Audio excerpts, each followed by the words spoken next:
Right. All right. Alex, I'm so Hi, glad. Paul. How are Yeah, you?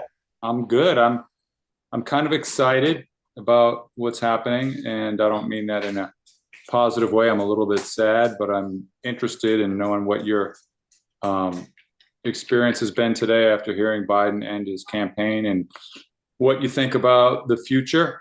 And let me just tell everybody that you're a very old family friend, one of my oldest family friends, and sort of a political mentor, I would say. One of the only people I knew growing up who was actually actively engaged in politics and community organization. You worked as a lot of different jobs, but maybe we could start off by just telling about how you worked in the Clinton administration, and then you could fill in the rest.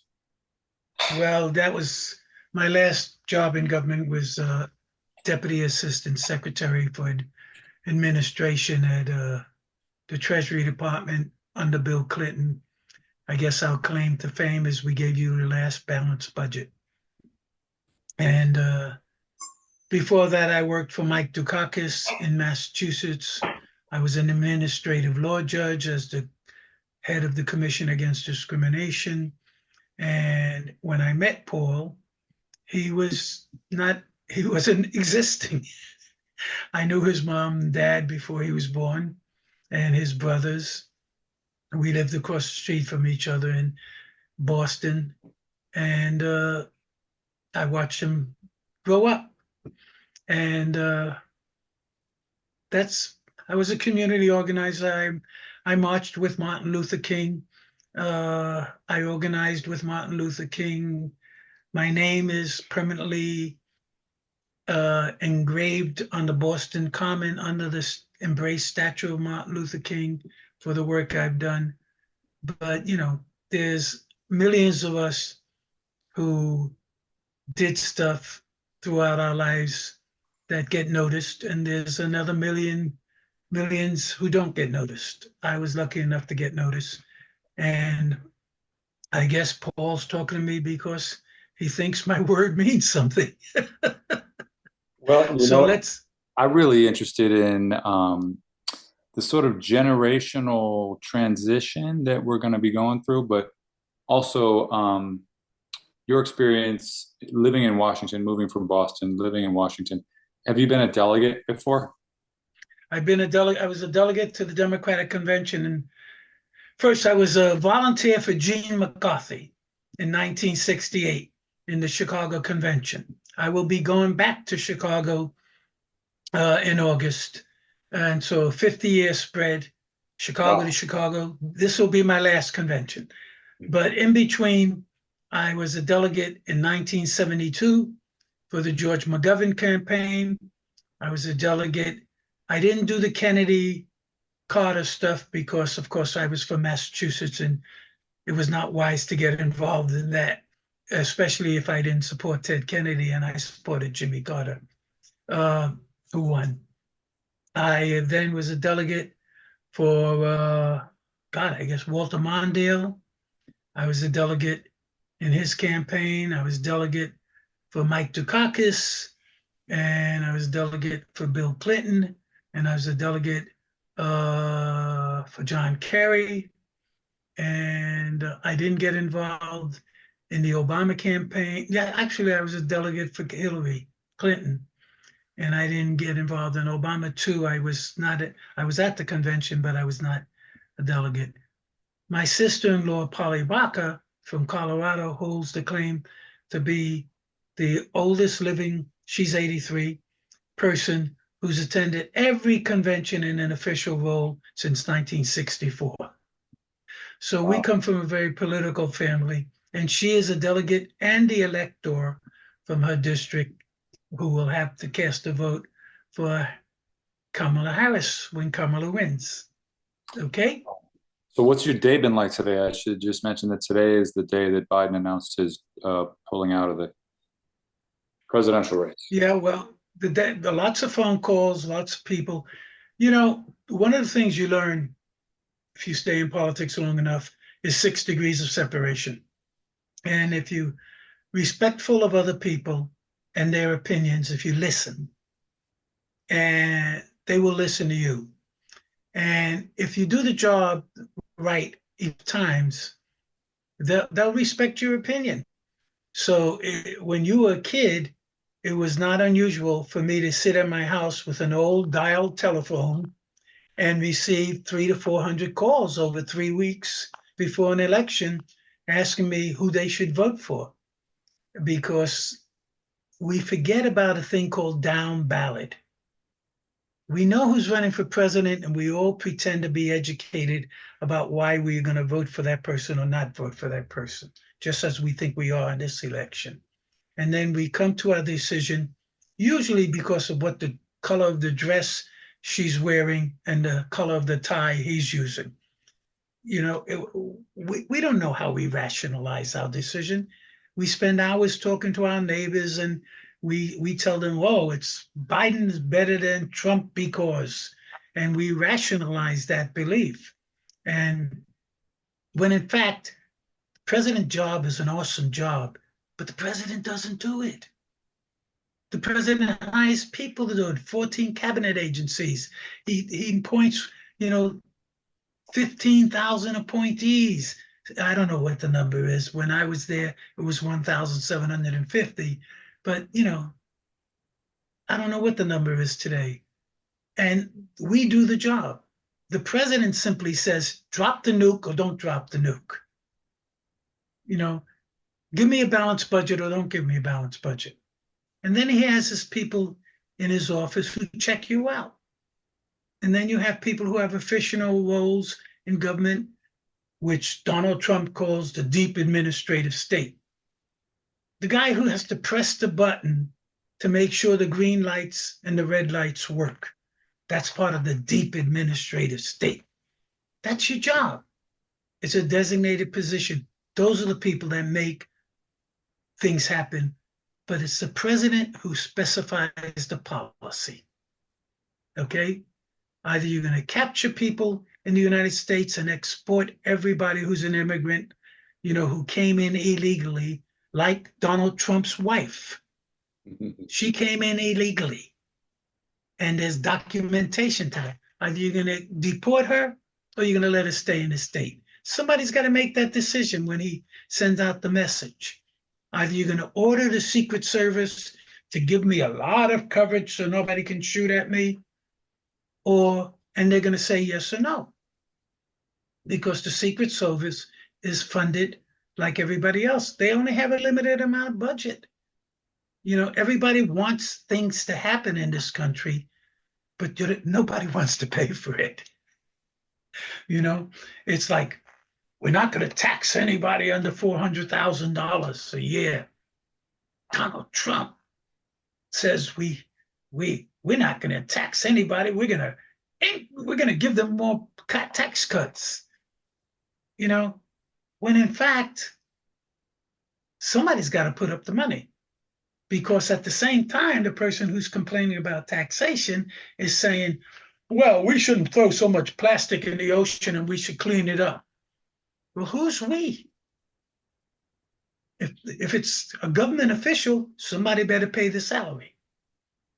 And so we get confused about this thing called politics.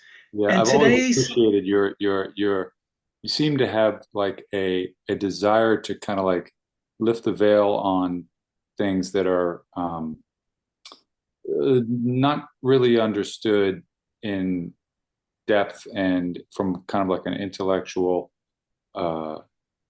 behind the scenes. And I wonder whether you feel like that job is something that maybe there's another, well, I feel like there's an opportunity now for this media format of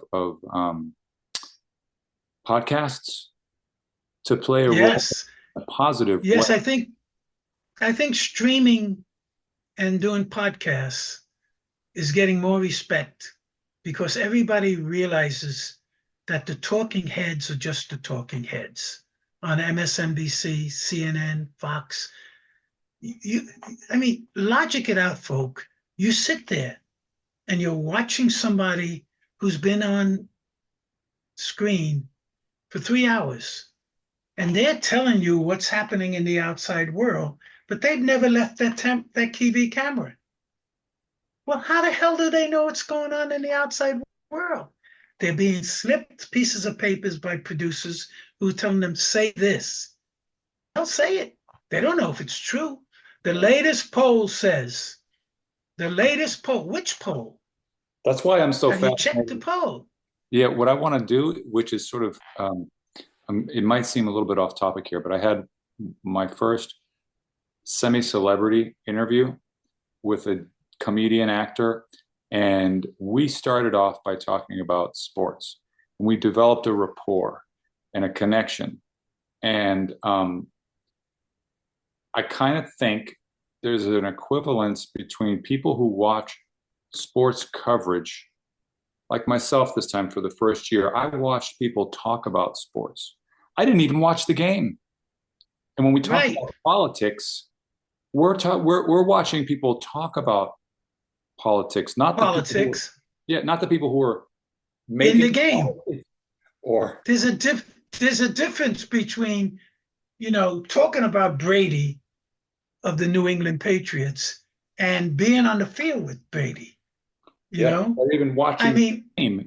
I can get enough out of listening to people talk about Brady to get my fix of sort of hormonal,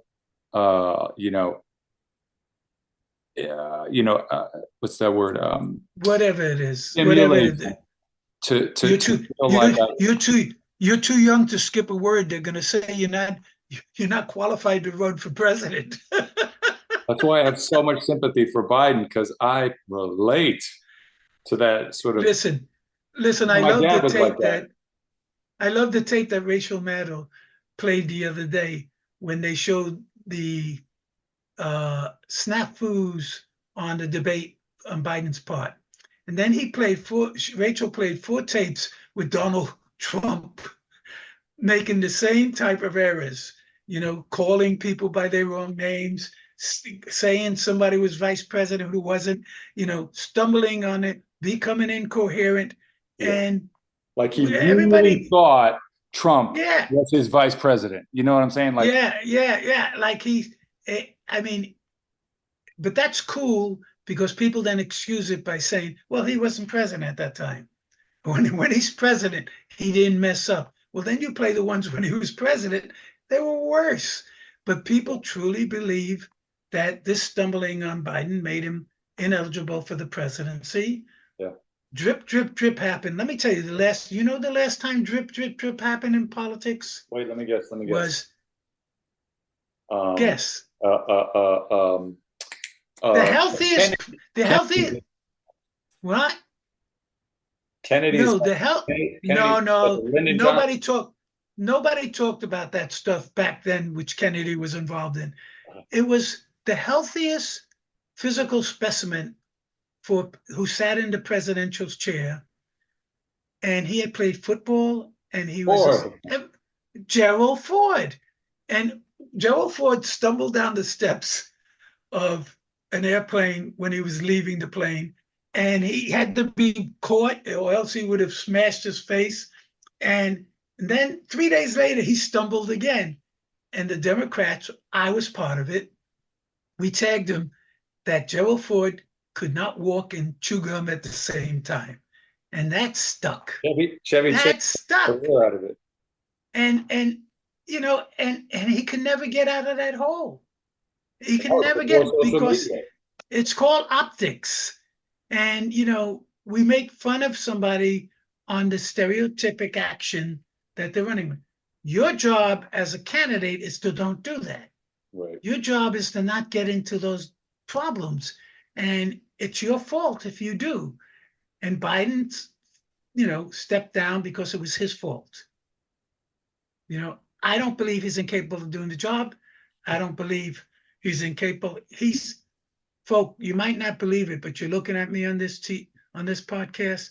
I am 2 years older than Joe Biden. Okay? I don't have any incoherency. Yeah. You might not believe or agree with what I'm saying, but it's not incoherent. That's why I feel like we lost a lost opportunity to talk about aging. But you know what? it's over. Let's, That's right. I was looking forward to talking about that. Oh, good. But we have to watch the next ism. You see, the ageism box has been opened. So there's people out there who say, oh, well, now I can talk about those issues that I've had to shut out because they made me politically correct. Okay. And after the ageism box, you know what the most, and I have this from experience on doing talk shows when I was on the Commission Against Discrimination. Okay. You know what goes after ageism that people feel comfortable about? Ethnicism. Ethnicism. Ethnicism. Ethnicism. Those foreigners. Let's get the immigrants out of the country. Let's get the immigrants out of the country, said by Joe O'Reilly, whose grandfather was an immigrant, And if you get the immigrants out of the country, my wife, who's Chicana, she stays and I stay because we were never immigrants. We didn't cross anybody's border. The border crossed us. Our people have always been here. The newcomers are your people. And we've been here. And most of the people of immigrant background either came through Ellis Allen in the earlier days or they didn't. If they didn't, they weren't legal. In present time, they came across the border, they flew into the States legally, most. And those who didn't do it legally but chose to try to get amnesty, we have international law and treaties that we have to respect that process. So somebody who says he's going to drag immigrants out of the country and throw them out is blowing in the wind. It's just not going to happen. So I want to have you just give me a little update about what your day has looked like as it pertains to the next Democratic candidate. Well, most people are talking to me very sad. They started with, as you did, it's not a happy day.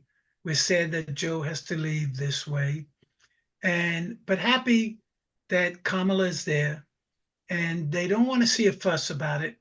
They want to see her get in smoothly, and they're even past. Most of my conversations today ended with who should we choose for vice president? Should we have two women?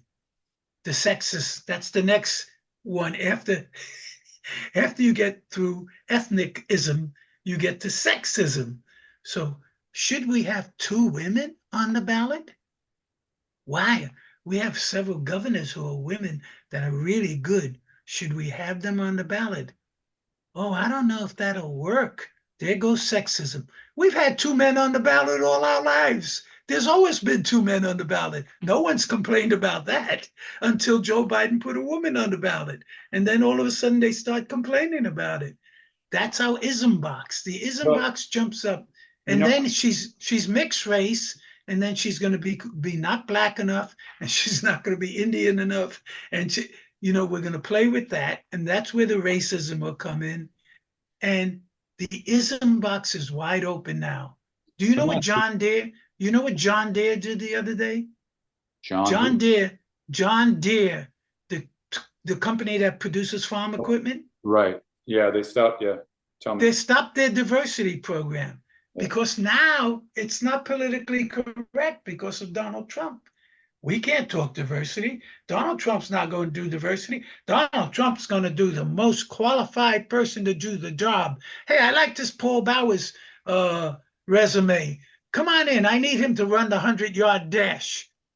Well, Paul Bowers can't run the 100-yard dash. I know that, and Paul Bowers knows that.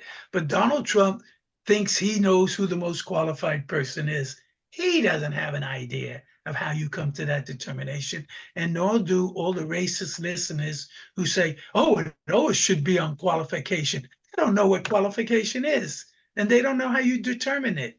I want to push back and challenge you on that about two things. One, you can run the 100-yard dash. I'm kidding you. The rest of the world is moving towards more authoritarian types of governments, and there are places like, I hate to say Russia, Hungary, China. Hungary is the only. Hungary is the only member of NATO that's moving in that direction. England just had an election that said no. France just had an election that said no.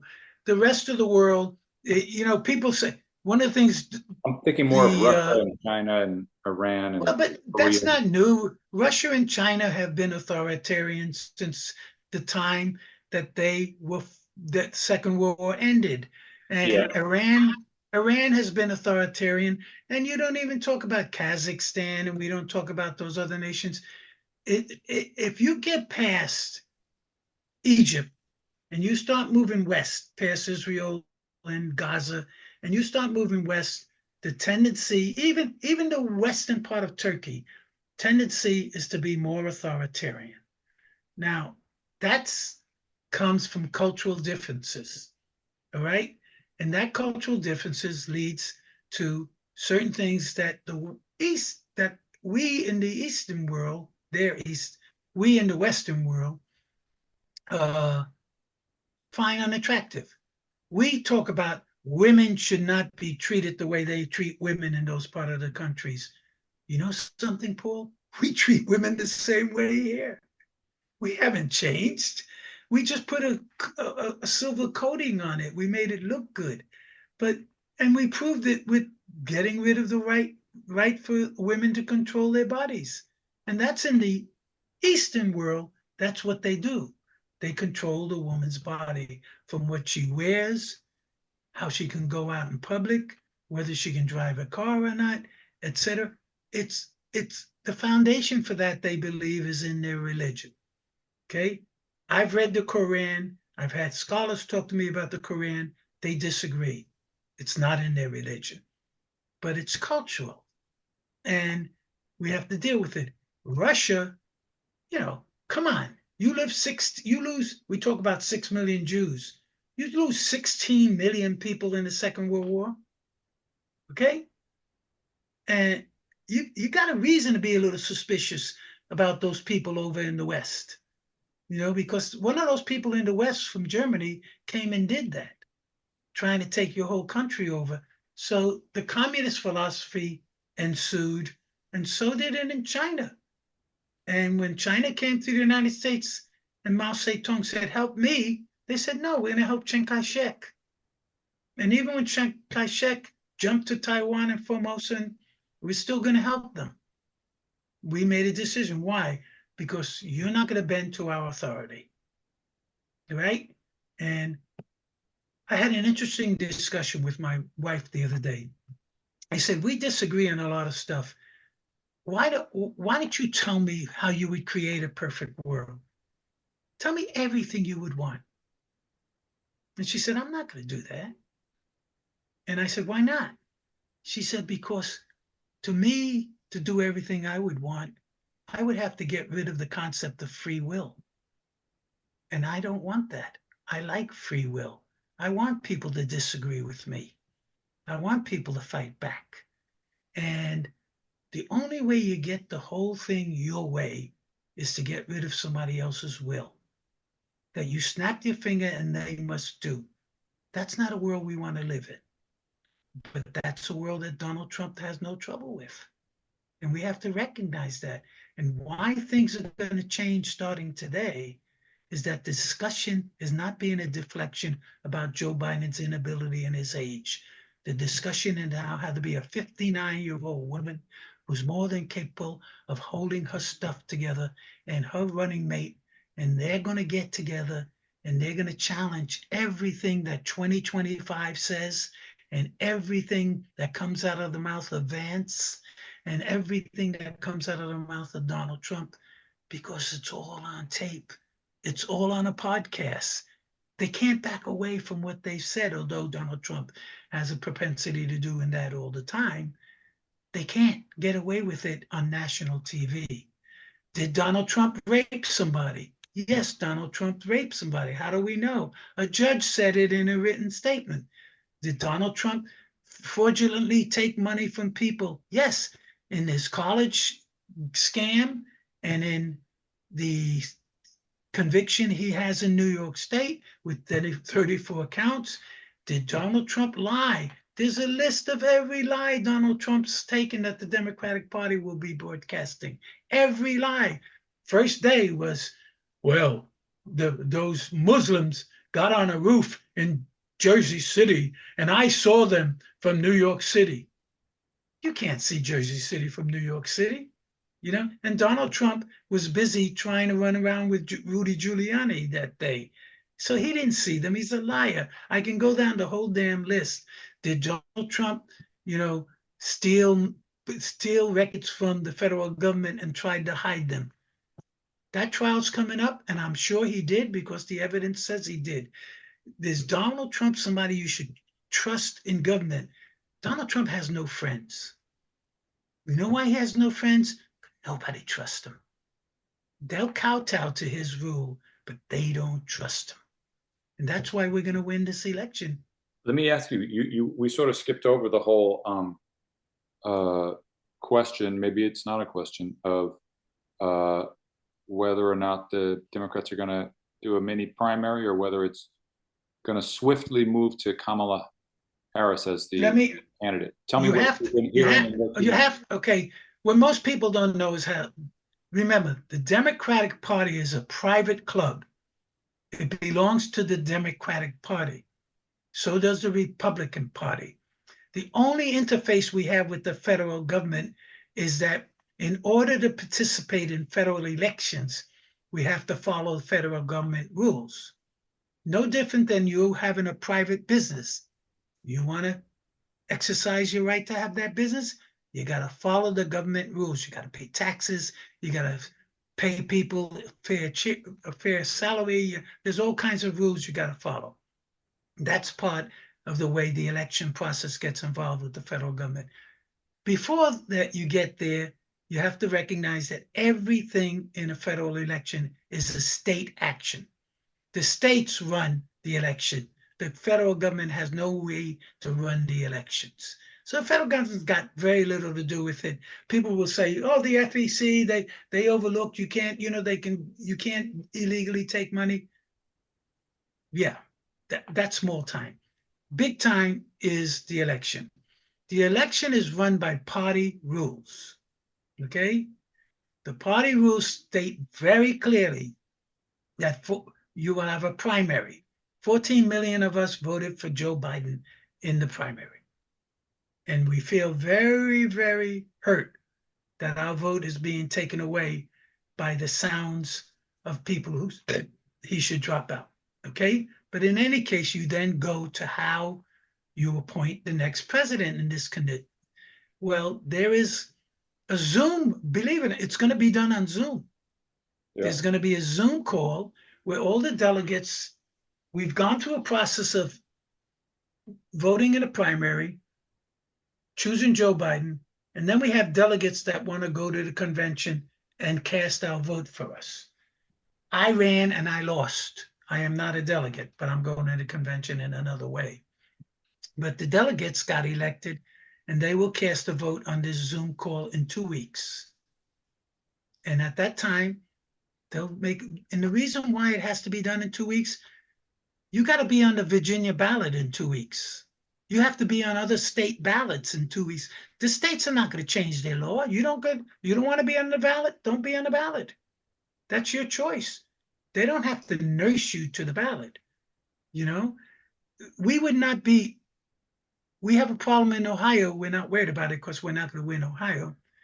But we have a problem in Ohio in that the Ohio legislature passed a special resolution to allow Joe Biden to be on their ballot even before he got nominated as president.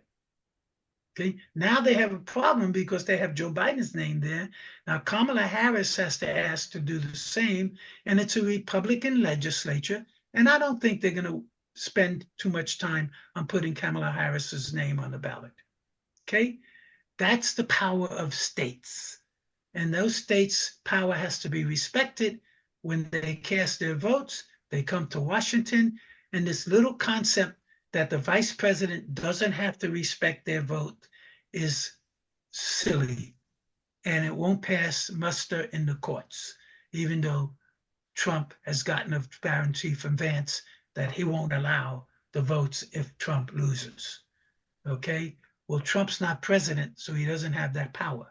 Okay. Plus, his court has given some really interesting power to the existing president, Joe Biden. All Joe Biden has to do is declare that he wants an official act to stop anything Trump wants to do, and it's done. He can have an official act saying Trump can't even speak. As long as he says it's an official act, the Supreme Court says that he can't suffer any penalty for doing that. Now, Trump can argue and yell and say it's wrong and it's unjust. So what? The bus will have left the station. And the point is that the Democratic Party has rules and regulations. They must do this Zoom election. And then we go in August to the convention and we anoint who's ever there. Kamala Harris will get anointed as president. And people have been asking me who should be vice president. Wisconsin, a woman, Michigan. If you have a woman government, there's where the isms kick in again. Can we have 2 women on the ballot? Oh my God, we can't have 2 women. I mean, is Kamala Harris black? Huh? Go ahead. I'm kind of I hear you, but I want to question you about strategy and what you think not so much might be right or what kind of isms might be triggered, but what the challenges are and how to reach the swing voters and are the candidates strategically positioned best to get those that are still in play. 4242 is an important number. Jackie Robinson's number, 4242. That's the base of both parties, whether you call them MAGA, which is 1/3 of that 42, or if you call them liberal or progressive Democrats or radical, it makes no difference. We have 42% of the vote when we walk in the door, each of us. Leaves 16%. That's what we fight for. 16% are not party regulars. They call themselves independents. They are suburban housewives that don't pay attention. They are working class men who are driving trucks and they don't have time to watch all the news we watch. And that's what we're after. We've just lost 4% of that. It should be 8%, 8%. They now have 12%. We have, 4%. Okay? We have to get that 4% back. That's our job. Kamala Harris is like the movies you were raised with, Paul. You were raised with the Superman movie. Kryptonite gets placed by Superman, and what happens? He gets weakened. He can't pick up. But then this super dog comes by and takes the kryptonite and moves it away, and bye-bye, there's Superman. And that's what's happening right now. They had kryptonite near Joe Biden, and all of a sudden, Joe Biden's not necessary anymore. His replacement is Kamala Harris, and she's not affected by kryptonite. So, bam, she's a superstar now, and she'll get a vice president, and they're going to attack the people who put the kryptonite there, who started the drip, drip, drip, drip, and the newspapers that said drip, drip, drip, drip. And let me assure you, those Democratic congressmen and senators who came out and forcefully and said that Biden should drop out, they're going to get what for? They're going to come to the party and say, help me raise money. The party's going to say no. Unless we need that office, especially the congressmen. We need all the senators. So we'll say with the senators, especially the congressmen. We're going to say, no. You weren't a team player. And we're going to remember that. And because that's the nature of politics. It's very simple. One wise man said to me, if you get in office, Alex, are you going to be like the other people and give contracts to your friends and give positions to your friends? And my answer was very simple. Am I supposed to give them to my enemies? Who do I give them to? Of course I'm going to give them to my friends. I'm not going to give them to my enemies. That's logical. You want to get on a basketball court, You want your best players. Why would you get on the court without them? You're going to reject your best players for what? Oh, well, I got to have a Republican Democrat mix. You're not going to do that. You get your best players out there in the course. And your best players are going to follow a thing called the Democratic platform, which the president is committed to. And they're going to follow that platform. And you can read the Democratic platform. Everybody acts as if they read 2025. Nobody's read it, 900 pages, but they think they know what it means because the talking heads told them what it means, and they believe in the talking heads. And talking heads have never made a mistake. And we get involved in politics in such a superficial manner. Most people don't know what the hell they're talking about when they're talking politics. They don't understand. People talk about the Supreme Court and how it works. You know, Paul, that I have a very personal friend who sits on the Supreme Court, don't you? Yeah. And you know her name, right? Of course. You can tell your public what her name is. Sonia Sotomayor. Okay, Sonia's a very good friend of mine. That makes me understand how the Supreme Court works. Okay? I never talk decisions with her. I never talk other stuff, but I know how the court works. So I listen to stuff on TV and on radio. I said, God, these people don't have an idea of how it works. But they pretend that Sonia's a liberal, a progressive. I've known Sonia for 37 years. Sonia's not a progressive and she's not a liberal. But people forget that the Constitution and the support of the Constitution is very conservative. To stand up for the freedom of speech is conservative. To stand up for gun rights is conservative. To stand up for a woman's right to control her body is conservative. To stand up for all those decisions, and by the way, 80% of her decisions happen to be with Wall Street issues, and those votes are 9-0 and 8-0 and 7. To stand up for business in America is conservative. Okay? And that's what the justices do most of the time. They vote in a conservative manner. And most of their votes, and everybody says, oh, the court's all messed up. Look at all their decisions this year. 9-0, 8-1, 7-2. That's where the decisions are. And a couple of them came out 5-4. We only focus on the 5-4s, and we don't focus on the others. Congress came to terms on immigration, right? The Republican bill. Democrats said, we'll concede. We're giving in. We support it. Where did that bill go? Nowhere. Why? Because Donald Trump got in the last minute and said, can it? Okay, you go on.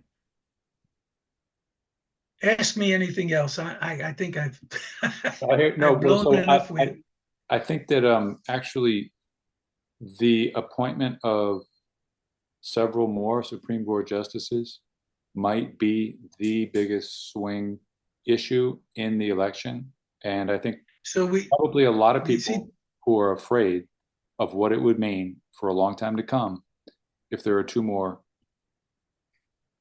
Trump appointments on the Supreme Court, especially young. See, and there we go. We go on an issue that we know is not going to happen. Okay? 60 votes. Hey, Donald Trump's not going to get 60 votes. And the Democrats not going to get 60 votes. You're not going to get 60 votes. And you need 60 votes, not 51 votes, to make those radical changes. And that's why why people get angry at the American political process. It's because it's set up with the concept that the country is a super tanker. It is not a speedboat. And it's not one of those little things that you put your girlfriend behind you and go around the lake with. America is a super tanker. And when a super tanker turns, it has to turn very slowly and very cautiously.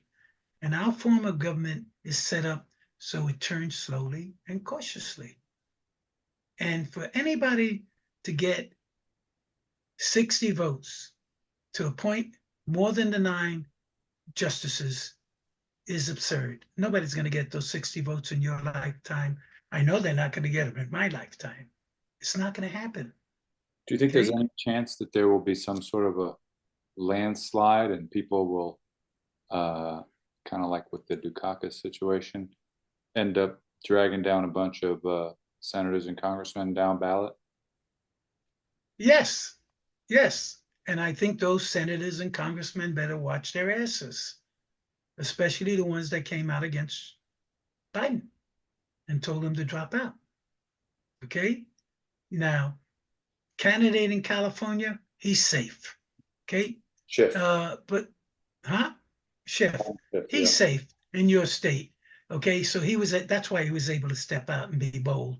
But in other states, Mark Warner tried it in Virginia, and look what happened in Virginia. Mark Warner tried it, and now we're tied in our race for president in Virginia. In Virginia, where we're 8-9 points ahead the last time, because Mark Warner opened his mouth. He should have kept his mouth shut. He showed weakness when it called for strength. And the voters don't like that. Voters want strength, the appearance of strength. And let me tell you, Kamala Harris is going to come out kicking ass. Oh, she shouldn't do that. She's a woman. That's what you're going to hear. She's going to call Donald Trump a punk in public. She's going to say, I've had punks like you in court, and I've sent them up for long periods of time, and I can beat your ass. And she's going to say that in public. And people, oh, a woman shouldn't talk that way. That's what's going to happen. Watch me. Watch the next 6 weeks. That's She's why I going to got come you, out. man. This is the goal. She's going to come out. Want. And yeah, the time for bullshit is over. Okay? It's the time to get serious. Our country's faith is in hand. Your son is 9 years old now? 13. Right? 13, my God, I forgot. 13 years old now. The rest of his life, he's going to live on the decisions we've made. The good decisions he's gotten? Infrastructure. His roads are going to get better. His schools are going to get better. His public buildings are going to get better. His dams are going to get better. His seaports are going to get better, etc., because of that legislation. His environment is going to get better because in 2035, you're not going to have a gas car in California. It's over. There's not going to be a gas car in California. Sorry. Well, that's unfair. I bought my car 3 years ago and I bought it used. Sorry, you're not going to have a gas car in California because Newsom has enough balls to say, that's it. Either we're going to do our part in the environment or we're not going to do our part in the environment. I get sick of turning on the nature shows and seeing all that plastic out there. We've got to control the plastic industry. And what's the new advertising you're seeing on TV? Oh, we're recycling and we're doing very good. We're the companies that are working hard. Their junk is still being thrown in the ocean, and we got to collect it. And we got to stop that. They call that greenwashing. And I have not patented. I've trademarked the word sports washing, which I don't know if I had a chance to tell you about. The concept. Like how certain oil producing countries will buy like a soccer league so that they can benefit from the positive associations people have. But anyway, you just put your finger on the greenwashing thing, and I wish I had I was debating whether I should take a shower or not. You know how when you have a nice shirt on but you're dirty. You want that nice shirt, but you can't put it back on if you take a shower. So my shirt that I had was my local neighborhood council shirt. It's a local. You see my shirt? My shirt is Hermano. Can you see Hermano. it? Yes. It says Hermano. And I have a hat that goes along with me that was given to me by a national women's organization that my wife helped start 50 years ago called MANA, Mexican American National Women's Association. And they're going to have their 50th reunion and they had a planning meeting here in DC. They invited my wife, Betty Baca, and I to it. They gave us this shirt That and sounds my great. hat. And I say this it's so because, cool. yeah, I say this because I'm trying to like from a very grassroots place and in a bunch of different ways, just try to pull some people into the process. You know what I mean? Including influencers. I hate that word. I hate the word podcast, but Yeah. folks who Well, may, let me check. may just I'm going to check in. interrupt. Let me tell you, I share your videos with my friends in the disability community. I hate that word disability, but I know. I'm too old to change it. But my brother's history, and Tell it you just and so we know that yours. just because it's important, and I've actually connected with the organizations your brother was involved with, starting after its name changed from Eastern Paralyzed Veterans of America to Eastern Paralyzed Veterans of America. Yeah. United Spinal Association. I've been to Washington to lobby with them. I went to Adam Schiff's office, Karen Bass's office, Javier Yeah. Becerra's office. You're He's a good friend. yeah, and my former Yeah, congressman. but my brother, for the audience, was a Korean veteran who was wounded in Korea when he was 18 years old. He came home paralyzed, and I had to carry him up and down the steps in a Brooklyn brownstone for him to get mobility and put his wheelchair on the street. And he lived to 83 years old. That's He was not supposed to live that long for someone who's paralyzed. That's a long time, you know. And he was a very formidable part of my life. And but he was not going to give in to his lack of mobility. So he put together clubs with his from other Korean veterans. They started a basketball league. He became a marksman with an arrow, and he became president of the Eastern Paralyzed Veterans of America for many years and served as president of the Paralyzed Veterans of America for a couple of years. And he started what we don't think about it, the Handicap Olympics. He was Paralympics. a part of the Paralympics. We're coming to And Los Angeles in 4 years, and we're not ready. yeah, and he started that, and not alone. Of course, he was an organizer, and my brother was a piece of work. He believed that nothing should limit him, and he won a Paralympic championship in the arrow, whatever you call that, No kidding. shooting arrows. I actually have Yeah. a friend who's now the world champion, who did the same. Well, Wow. my brother I have was a world picture of champion. me with him. And if you come to Washington, D.C., and if you will go to the Korean Memorial, if you like. You have to go beyond the Vietnam Memorial and keep walking. And you go to the Korean Memorial, and you'll see a statue of 60 people. The 60 people represent the 60 nations that fought in the Forgotten War, the Korean War. And there's 60 nations that fought in what's called a police action. And then you walk up and you look at these 60 statues looking up at the American flag, and I get, and people ask, where are they going? And my brother used to say, they're going home. They're going home. After that war, they came home. And then you walk down on the other side and you see a black granite wall. And in the last cube of the black granite wall, the whole wall is made up of actual photographs of people who were serving in Korea. And you walk down to the last wall, and there's my brother at 18 years old looking at you. And he's engraved in the wall forever. So we've got some credit for things we've done in my family. As Paul knows, my name is engraved on the Boston Common for work I've done in civil rights. under the embrace statue of Martin Luther King. I'm hoping someday that my dad's name will get a little bit more Yeah, permanent.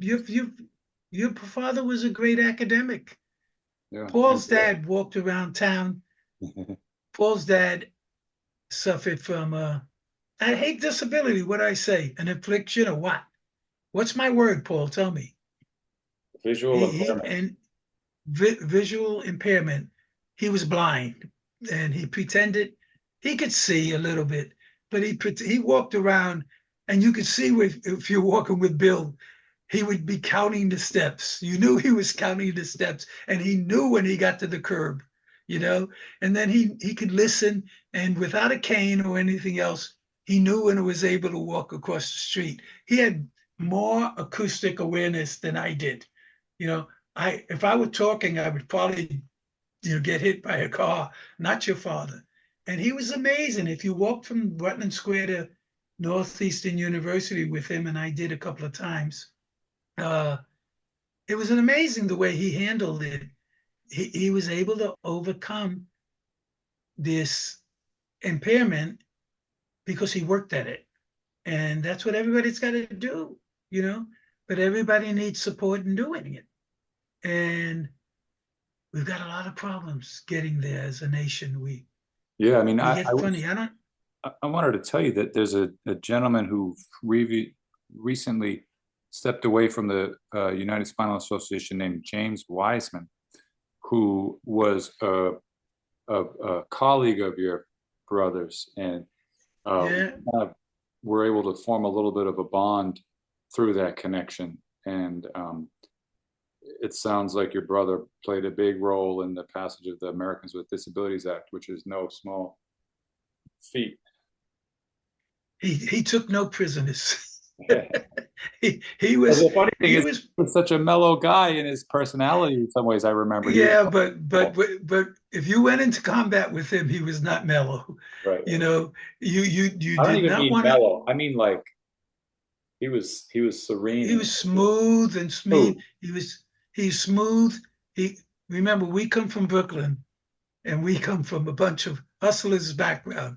We knew, we knew how to send, sell ice to Eskimos. We come from a background of a bunch of smooth people, and my brother was one of them, and he knew how to yes, ma'am, and yes, sir, and he understood.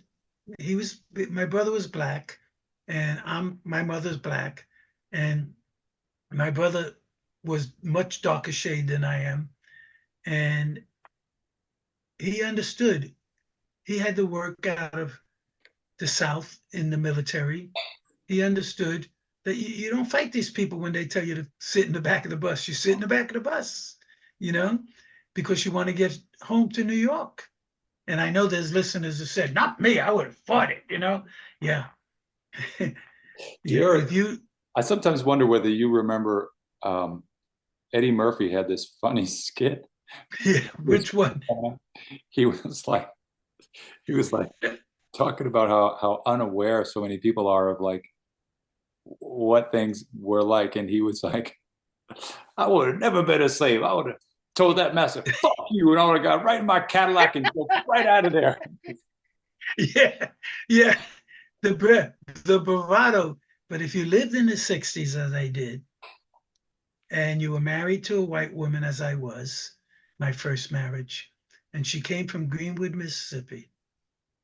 And if you were trying to go to Washington, D.C. to advocate for equal rights, and you couldn't get a hotel room in Washington, D.C., because in those days, we didn't have credit cards, we didn't book them, we had to show up.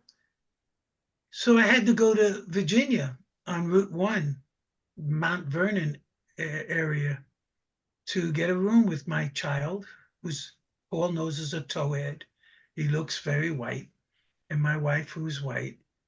And you don't know that you're going to get a knock on your door at 1 o'clock in the morning by the Virginia State Troopers to tell you to get out of town, because cohabitation between a person of color and a white woman was illegal. We were married. But when we were doing it, the Loving case had not gone to the Supreme Court, and it was illegal in Virginia. And so we got kicked out of the state. I had to pack up in the middle of the night and go to Washington, D.C. We couldn't get a hotel. We slept in the car with my 2-year-old kid, you know? And what am I supposed to do? Fight a state trooper? You know, I'm not going to do that. You have to deal with your reality. And when we were raised in New York City and in Boston, which I call up north, I mean down north, you know, there's down south and there were down north. And you're raised in down north, you learn the same thing. You learn where your eyes go when you're walking on the street. You learn how to step aside if white people are coming towards you. You learn how to keep your mouth shut because mom teaches that. Why? Because if you don't, then the other race that none of us ever talk about gets involved in your life. And you know what the other race is? We got white, we got black, we got Asian, we got natives. What's the other race? It's called blue. Blue is the policeman.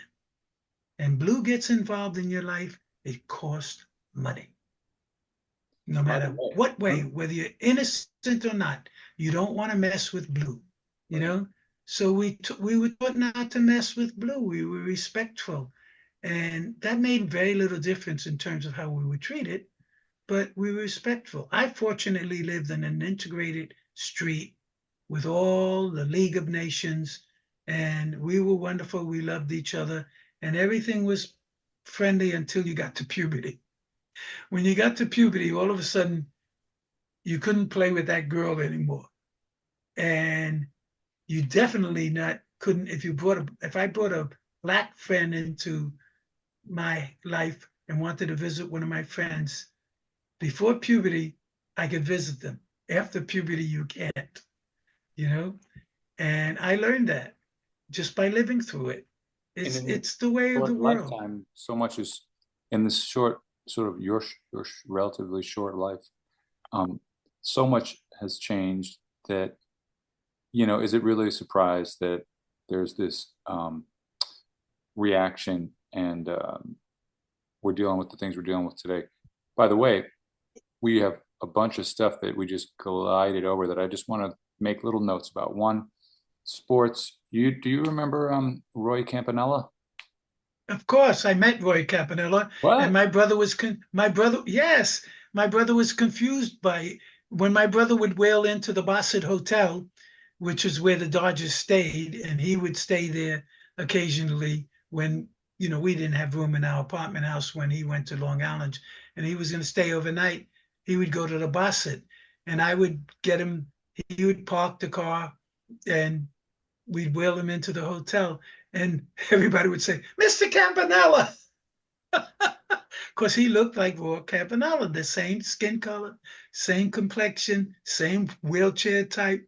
And he'd say, "No, I'm Carlos Rodriguez," and they get his room, and he'd stay there. I met Jackie Robinson at the same hotel. I met Pee Wee Reese. I met Carl Furillo. I met all of them at the hotel because we were the little kids who would wait at the Bassett Hotel after the ball game.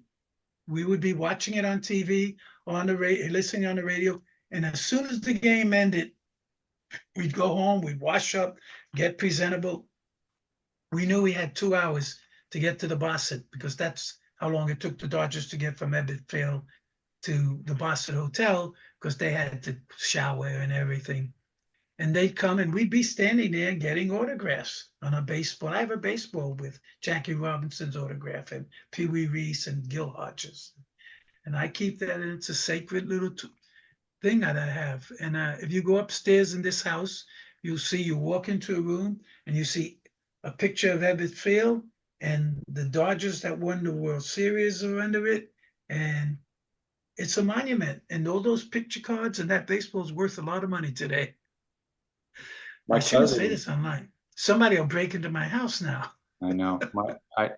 One of the first sort of podcasts I did was with my cousin Kathy, who's a wonderful sort of advocate for women's sports, and she sort of like was a big part of bringing hockey, girls hockey to Southern California, has many, many people that she's coached who've gotten college scholarships through their, hockey coaching. Anyway, she talked about how her mom, my mom's cousin Hannah, Yep. worked as the sort of assistant to the Paul, great Paul, Yankee. get back a little. We're losing your head.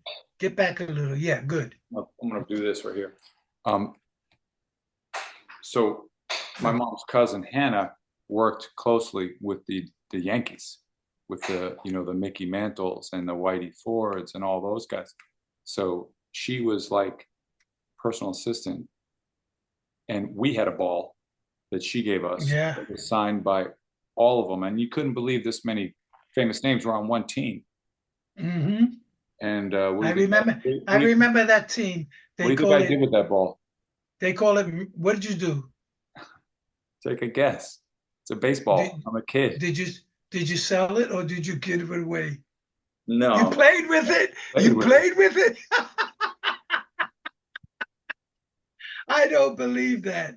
Well, that was actually.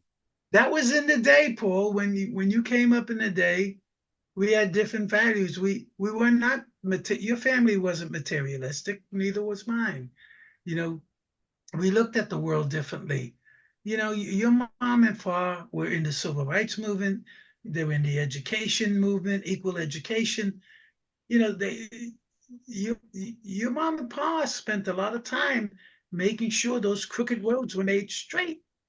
It took a lot of energy. And, I know you were sitting there wondering, why is she going to these meetings? Because you go to the meetings because you get critical mass, you get the numbers that are necessary enough to advocate for your concept of the world. And she took care of you guys' education. You might have not liked being moved from one school to another school, which you were.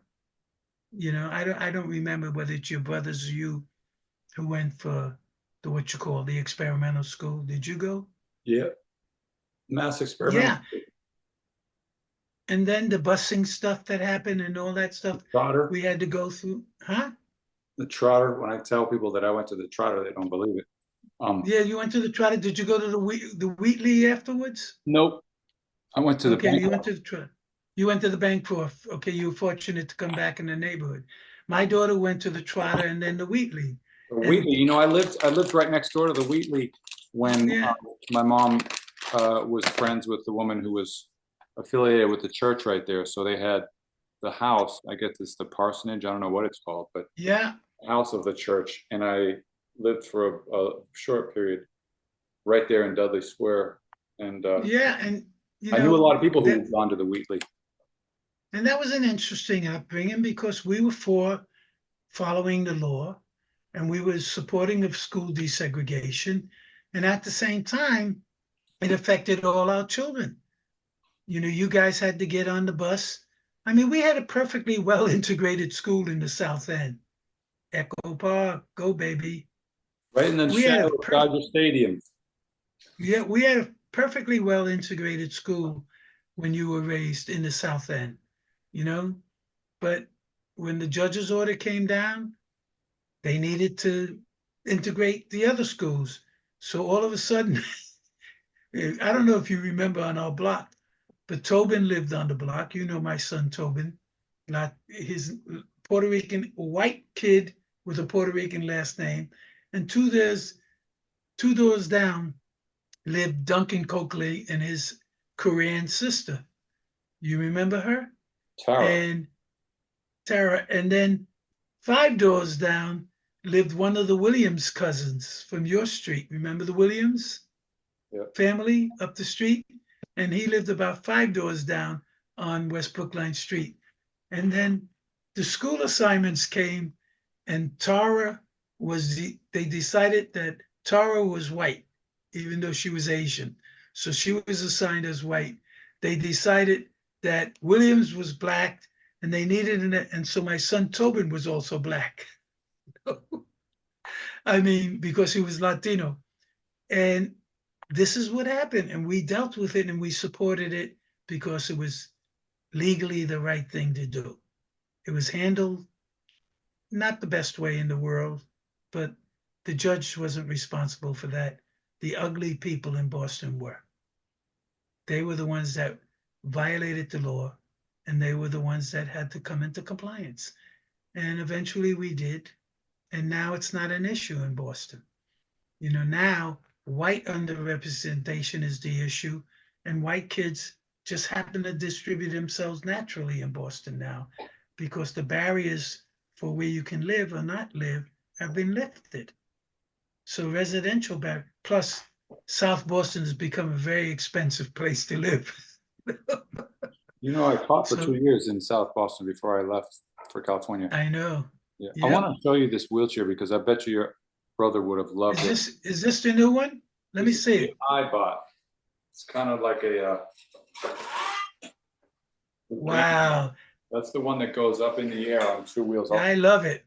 I love it. I'm gonna do that so that you can see how I see it. It's wonderful. it's Are they going to be able to mass manufacture that?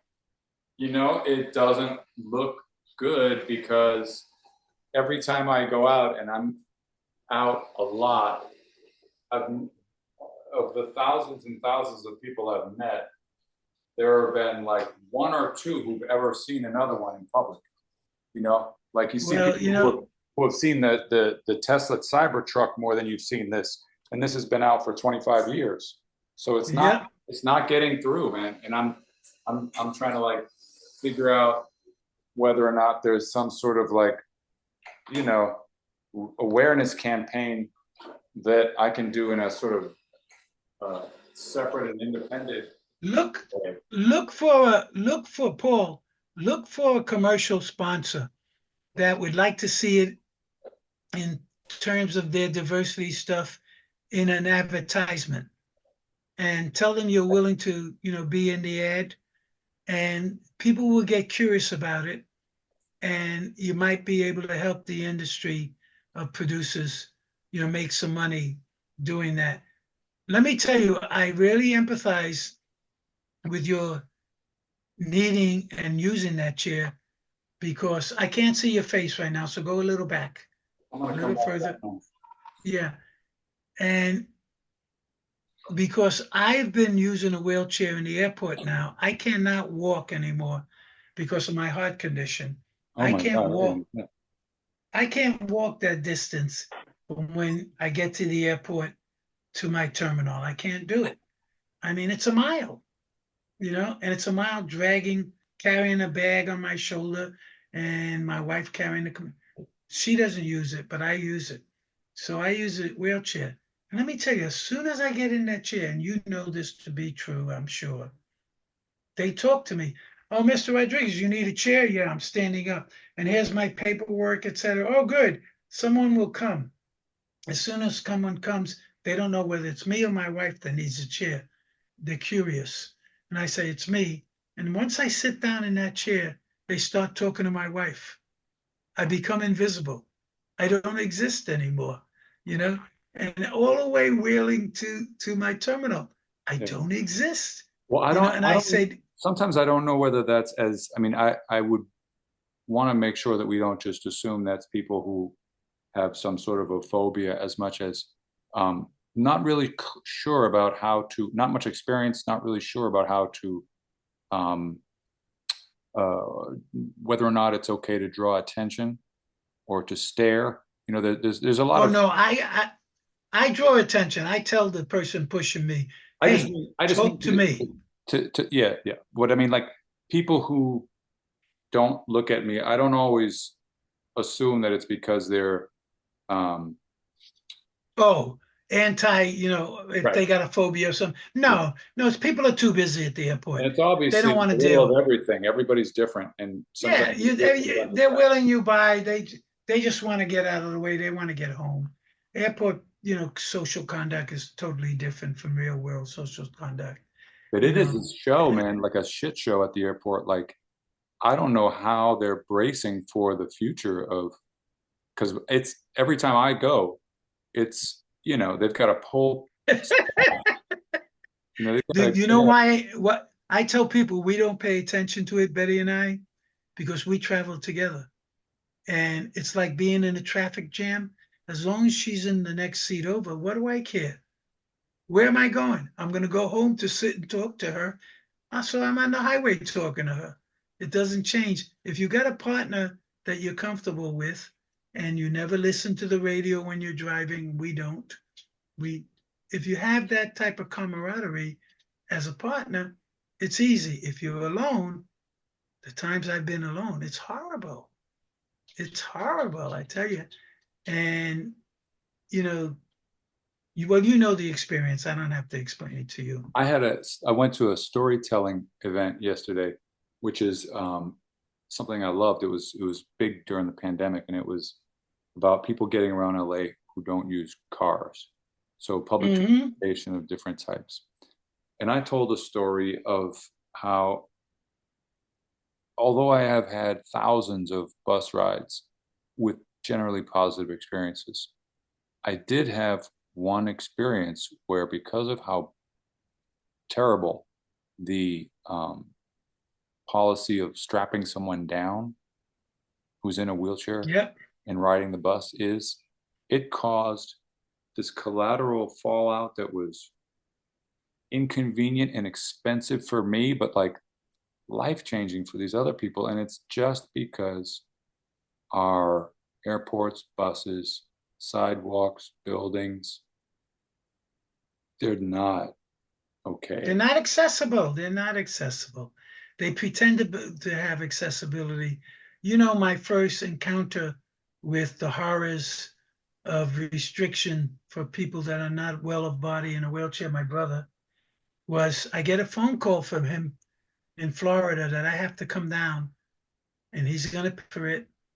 He's going to have a ticket with me at the LaGuardia airport, and I have to come down to Miami to ride back to LaGuardia airport with him.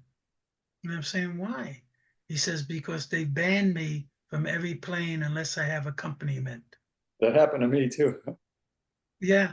Well, and so I had to get a ticket, fly down, because the reason was because he would not allow them to carry him up to the airport, to the train. He refused. No, you're not carrying me.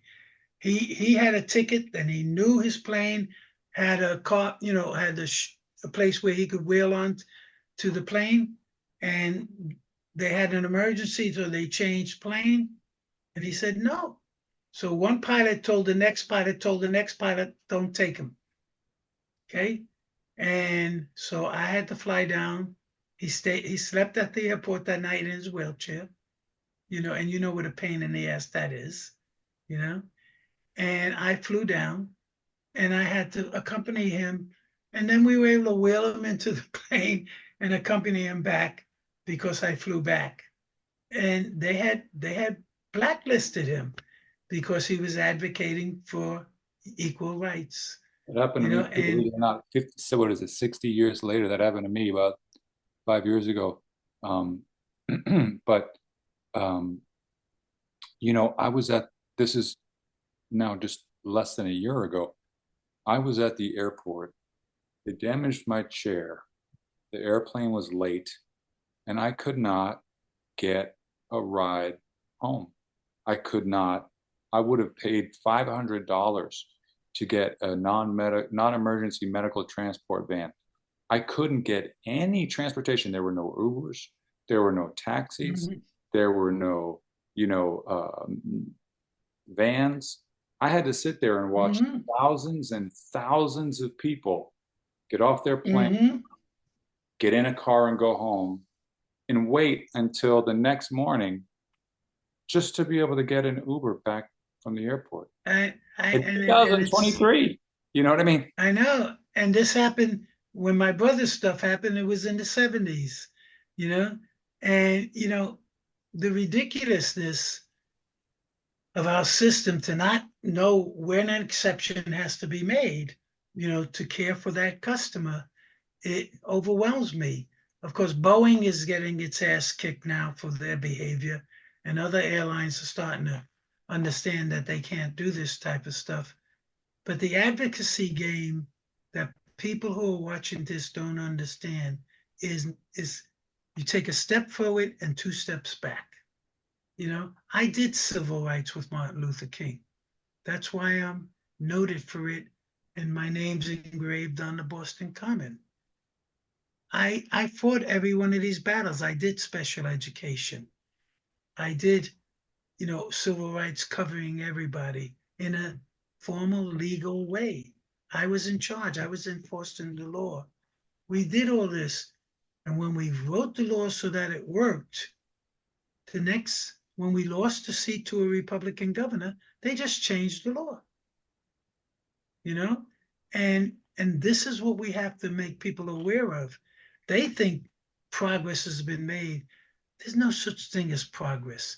Every day, if you're not well of body, you got to watch out, because there's no such thing called progress. Anybody can slip the rug from under you any moment. And all you have to do is Yeah. go for healthcare, and you'll Literally, understand I that. mean, you're stuck, you're trapped, you're stranded. Mhm. You And know? what can you do? Right. Oh, I would have fought back, somebody said. I would have done this. Yeah. You don't have access to a telephone. You don't, you know, give me a break of what you're going to do. You need a good Samaritan to come by. Yeah. And good Samaritans are too busy. They're rushing to get their ride home, you know? I do have to And say that you do get some restoration of faith when you are entering and exiting places and people offer to hold doors, and you know, in general, it's not all. well, that in our day, that was normal. You held But doors. it's actually not We totally. Nobody had to teach us to do it. We did it Yeah. in our days. And now, you know, people don't do it. But I hold doors all the time, and I find that people reciprocate. People hold doors all the time in my world. But I'm not in a wheelchair. I'm walking, you know. And there is a thing about being in a chair that I noticed all my life when I had to wheel my brother around. That there's this thing that people have, and I don't understand it, but they have it. Okay, well, we've talked a lot about a lot, haven't we? You sure have. That was fantastic. I really appreciate it, Alex, and glad to update on the latest. And I kind of want to get back next time there's a major development. I'll text you again. Well, the next time we're going to show that the polls, that Kamala Harris and her vice president running mate are ahead in the polls, and we're not going to get comfortable. We have to keep pushing, because people have to really think about the alternative. Do you really want to live in a world that's run by a rapist? Do you really want to live in a world that's run by a fraudulent individual? 34 charges against him, guilty, guilty, guilty, 34 times. Do you really want to live in a world that's run by an insurrectionist? Do you really want to live in a world that's run by a liar? Do you really want to live in a world that's, you know, I don't want to use the word, but that's run by an unsavory character and who's been joined by a 39-year-old kid, okay, who really doesn't know anything. I don't know if you've seen Hillbilly Elegy. It's a movie, I guess. It's, I gather. yeah, it's a movie, and the book. If you read it, you should watch the movie. Maybe I will. Nothing's happened to him. He talks about what happened to other people and how he was an observer and how he made it feel like it happened to him. As you know, Paul, you should know I finished my book. My Oh, it's memoirs I fantastic. just finished. Yeah. And my Congratulations. wife's my wife's working on editing, but I compare my book to his book, you know. It's nothing happened to him. Nothing. In my book, there's a lot of stuff that happened to me that were negative. You know, he didn't get stabbed. I got stabbed. You know, he didn't get shot at. I got shot in my knee. You know, he didn't get, you know, he didn't have beatings and gang wars that I had. You know, he makes it look like he had this horrible childhood and that it's the fault of those people who lived in Kentucky, who just won't get up and take responsibility for their lives. Hey, I was raised in Brooklyn, New York, where there's opportunity all around you. And the access to that opportunity was closed off by the customs and culture of the day. And that's what this young boy didn't understand. He went to Yale Law School and thought he was a hot shot. Okay? He's not a hot shot. He doesn't know very much, and he's got a lot to learn. And I wouldn't trust that young man with the presidency if you killed me. I mean, it just, he's not capable of it. And why the news is not asking Donald Trump to drop out because of his behavior is beyond me. That's it. Well, I can't wait to get the book, and you got to let me help you promote it. But thanks again, and I will talk to you again soon, and maybe you'll be able to report some good stuff. Give Betty my love, and say hey to everybody. I will. Alrighty, I'm leaving. Alrighty, see you later. Bye.